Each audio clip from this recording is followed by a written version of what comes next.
Hi guys, welcome back to the channel infinity view. So இன்றைக்கி நம்ம என்ன படத்தை பற்றி ரிவ்யூ பண்ண போகிறோம்னு பார்த்தீங்கன்னா, இன்றைக்கி நம்ம சேனலில் 2 படம், அதாவது இது ஒரு 2-in-1 ரிவ்யூ வீடியோவாக அமைய போகுது. ஸோ ஃபஸ்ட்டு படம் வந்து பார்த்திங்கன்னா தமிழில் ரிலீஸ் ஆகிருக்கிற குடும்பஸ்தன் அப்படின்ற படம். ஸோ குடும்பஸ்தன் டேரக்டர் யாருன்னு பார்த்தீங்கன்னா வந்து நக்கலைட்ஸில் பார்க்குறவங்களுக்கு மோஸ்ட்லி தெரிஞ்சிருக்க வாய்ப்பு இருக்குது.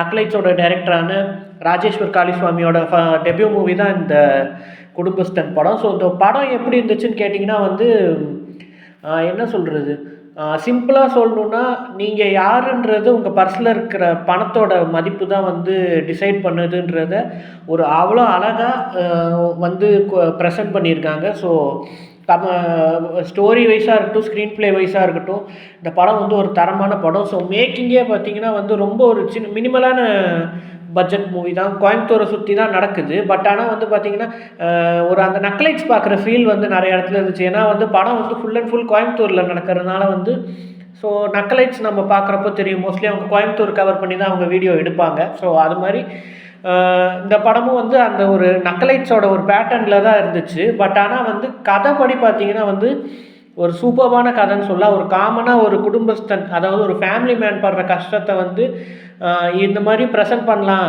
ஒவ்வொரு ஃபேமிலி மேனுக்கும் ஒவ்வொரு பிரச்சனை இருக்கும். ஸோ அந்த ஒவ்வொரு பிரச்சனையை வந்து எப்படி இருக்குன்றதை வந்து நல்லா கரெக்டாக படம் பிடிச்சி காமிச்சிருக்காங்க. அண்ட் இன்னொரு விஷயம் என்னென்னா, மணிகண்டனோட ஆக்டிங், அவரோட ஆக்டிங் வந்து பார்த்திங்கன்னா சில சீன்ஸ்லலாம் வந்து நமக்கே என்ன தோணுதுன்னா, அவர் வந்து அந்த ஆக்டிங்கையும் தாண்டி அவர் வாய்ஸில் ஒரு விஷயம் பண்ணுறாரு. அது வந்து ரொம்ப வந்து என்ன சொல்கிறதுன்னா, ஒரு புதுசாக இருக்குது அவர் பண்ணுறதெல்லாம் பார்க்குறப்போ. ஸோ அவர் நாளுக்கு நாள் அவர் சூஸ் பண்ணுற கதையும் சரி, அவர் பண்ணுற படங்களும் சரி வந்து ரொம்ப டிஃப்ரெண்ட்டாக இருக்குது. குட் நைட்லேருந்து, லாஸ்ட் மூவி லவ்வர்லேருந்து, அதுக்கப்புறம் இப்போ வந்திருக்கிற இந்த குடும்பஸ்தன் படம் வரைக்கும் பார்த்திங்கன்னா டிஃப்ரெண்ட்டாக இருக்குது. So coming to the appreciation and depreciation point of வியூவில் படத்தை பார்த்தோன்னா ஒரு 100% அப்ரிஷியபிள் மூவி தான். இல்லை குறைன்னு சொல்கிறதுக்கெல்லாம் எதுவுமே இல்லை. ஏன்னா நம்ம எல்லாருமே ஃபேஸ் பண்ணுற ஒரு விஷயத்தை தான் இந்த படத்தில் சொல்லிட்டு வராங்க. என்னென்னா இதெல்லாம் எல்லாருமே ஃபேஸ் பண்ணியிருப்போம். நானுமே பர்சனலாக ஃபேஸ் பண்ணது தான். ஏன்னா நான் ஒரு கம்பெனியில் வேலைக்கு போயிட்டு இருந்த வரைக்கும் வந்து எனக்கு இருந்த வீட்டில் இருந்த மரியாதைக்கும் அண்ட் வேலையை விட்டதுக்கப்புறம் வந்து ஒரு சில பேர் நம்ம கொடுக்குற மரியாதைக்கும் ஒரு டிஃப்ரென்ஸ் இருக்கும்ல. அதை வந்து இவங்க வந்து ரொம்ப அழகாக ப்ரெசென்ட் பண்ணியிருந்தாங்க. அதை தான் வந்து அந்த ஒன்லைனாக சொல்லிட்டாங்க. என்னென்னா, நான் யாருன்றது என் பர்ஸில் இருக்க பணம் தான் தீர்மானிக்குதே தவிர, அந்த பர்ஸில் பணம் இல்லாட்டி எமோஷன்ஸு, இந்த உருவம், இந்த ரத்தமும் சதையுமாக இருக்கிற மனுஷனுக்கு வேல்யூவே இல்லாத ஒரு சிச்சுவேஷன் இருக்குன்றதை வந்து அழகாக காமிச்சிருக்காங்க. ஸோ ரியாலிட்டியை எடுத்திருக்கிறாரு அவர். ஸோ ரியாலிட்டியை ஒரு காமிக்கலாக ஸ்டார்டிங்லேருந்து ஒரு எண்டு வரைக்கும் ஒரு காமிக்கலாக கொண்டு போய் எண்டில் ஒரு எமோஷ்னலான ஒரு இதை கொடுத்துருக்காங்கன்னு தான் சொல்லணும். ஸோ குடும்பஸ்தனுக்கு வந்து 100% அப்ரிஷியபிளான ஒரு மூவி தான். ஸோ இதில் டிப்ரிசியேஷன் எதுவுமே இல்லை. So coming back to the second movie என்னன்னு பார்த்தீங்கன்னா வந்து ஹிந்தியில் ரிலீஸ் ஆகிருக்கிற ஸ்கை ஃபோர்ஸு. இந்த படம் வந்து எப்படி இருக்குதுன்னு பார்த்தீங்கன்னா வந்து நம்ம இந்தியன் ஏர்ஃபோர்ஸ் எப்படி வந்து ஸ்டார்ட் ஆச்சு, ஸோ எப்படி வந்து நம்ம பாகிஸ்தான் வந்து இந்தியா மேலே எப்படி வந்து அந்த ஏர்பேஸ் அட்டாக் பண்ணுறாங்க, ஸோ இந்தியா வந்து பாகிஸ்தானோட ஏர்பேஸான சர்கோட்டா இதை வந்து அட்டாக் பண்ணுறாங்க அப்படின்றத வந்து ரொம்ப என்ன சொல்லணும்னா ஒரு ரியலிஸ்டிக்காக காமிச்சிருந்தாங்க.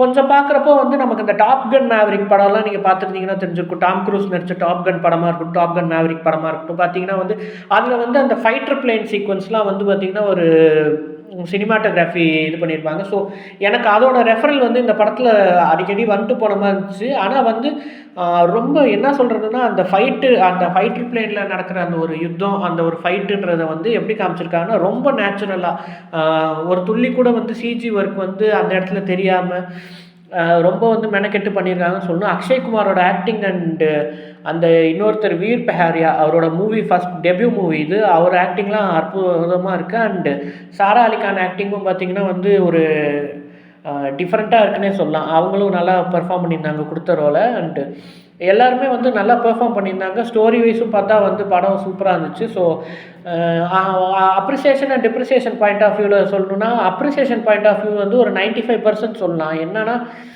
ஒரு நம்ம எப்பயுமே அந்த பேட்ரியாட்டிக் மூவிஸ் பார்க்குறப்ப அந்த பேட்ரியாட்டிக் ஃபீலிங் தரும்ல, அது வந்து இந்த படத்தில் கண்டிப்பாக இருக்குது. அமரன் பார்க்குறப்ப நமக்கு எப்படி இருந்துச்சோ அது மாதிரி இதில் ஒரு ஃபீலிங் இருந்துச்சு. ஆனால் டிப்ரிசியேஷன் சொல்லணுன்னா அந்த என்ன சொல்கிறது, அடிக்கடி அந்த ஃபைட்டர் பிளேன்லேருந்து வந்து அந்த இதெல்லாம் விழுகும்ல, அந்த பாம்லாம் விழுகும்ல, மிசைல்லாம் லான்ச் பண்ணுறதெல்லாம் பார்க்குறப்போ வந்து அடிக்கடிக்கா வந்து என்ன சொல்கிறது, ஒரு சில ஃபைட் சீக்வன்ஸ்லாம் ஒரு 1/2 மணி நேரத்துக்கு மேலலாம் போகிறதெல்லாம் வந்து பார்க்குறப்போ அந்த சவுண்டு வந்து ஒரு மாதிரி பார்க்குற ஆடியன்ஸ்க்கு வந்து இரைச்சலா இருக்கும். ஸோ ஒரு ஃபைட்டுமே வந்து ஒரு லிமிட்டடா வச்சா தான் நல்லாயிருக்கும். அது ஒரு லிமிட் தாண்டி வந்து போச்சுன்னா, அதுக்கு தகுந்த மாரி மேக்கிங் இருக்கணும்.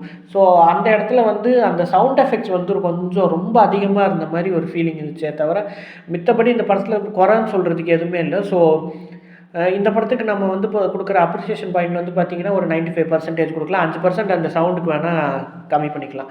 ஸோ 2 படம் வந்திருக்கு. ஸோ இது இல்லாம நெறைய படம் வந்திருக்கு. Dominic and the ladies பெர்ஸ் and நெறைய படம்லாம் வந்திருக்குது. ஸோ டைம் இருந்தா வந்து இந்த குடும்பஸ்தன் அண்ட் ஸ்கை ஃபோர்ஸ் படம் பாருங்க. ஸோ பார்த்துட்டு நீங்க எப்படி ஃபீல் பண்ணீங்கன்றத கீழ வந்து கமெண்ட்ல மென்ஷன் பண்ணுங்க. ஸோ இதே மாரி வேற ஒரு வீடியோவில் உங்களை சந்திக்கும் வரை உங்களிடமிருந்து விடைபெறுவது உங்கள் இன்ஃபினிட்டி வியூவர் லியோ.